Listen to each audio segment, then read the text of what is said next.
सावकाश नाही तोंडावर येते हो तोंडावर येते ठेवा ना घ्या सावकाश विचारा तोंडावर बघा आज विठ्ठलाच्या पायावर अर्ज ठेवलेला आहे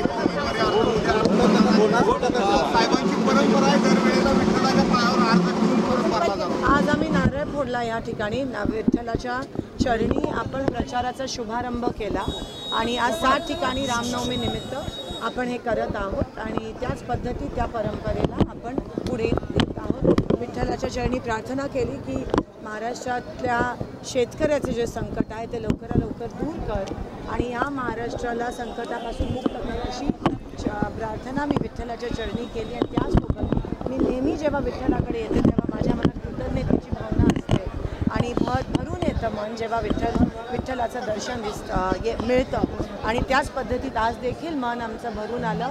आज नामदेव पायरीपाशी आपण प्रचाराचा नारळ फोडून काढून त्या ठिकाणी शुभारंभ केला। रामनवमी चांगला दिवस असतो म्हणून तो अर्ज ठेवला का पायावर माझा प्रश्न राहिला आपण दरवेळेस अर्ज ठेव कारण का आज मुखदर्शन होत आहे म्हणून अर्ज तो ठेवलाच जातो तो प्रत्येक वेळेस तशीच प्रथा आहे। उद्या तो ठेवला जाईल वेगवेगळ्या ठिकाणी आम्ही या 7 ठिकाणी ठेवणं शक्य नाही। आज प्रचाराचा नारळचा शुभारंभ इथे झाला। विकास केला नाही असं काल आरोप फडणवीस साहेबांनी केला।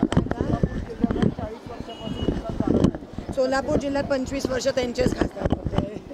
काल देवेंद्र फडणवीस म्हणाले की ही निवडणूक सातपुतेची नाही शिंदेची नाही तर त्यांच्याकडे आता दुसरं काहीच राहिलं नाही बोला। नरेंद्र मोदी आणि राहुल गांधीचे असं का म्हटलं ते कारण का बघा मुद्द्याचं बघितलं तर सोलापुरात त्यांनी काही काम केलं नाही त्या उमेदवाराला कोणी ओळखत नाही आणि अजूनही त्यांना वाटतं की ते फॅक्टर आहे मोदीजींचं फॅक्टर आहे आणि त्यावरच म्हणजे अजून तुम्ही लोकांना किती अपमान करणार आहात लोकांचा आणि तुम्ही अजून किती लोकांना फसवणार आहात आता लोक समजून चुकले आणि एक प्रकारचा रोष दिसून येतोय बीजेपीच्या विरोधात लोकांमध्ये तो तुम्हाला दिसून येईल।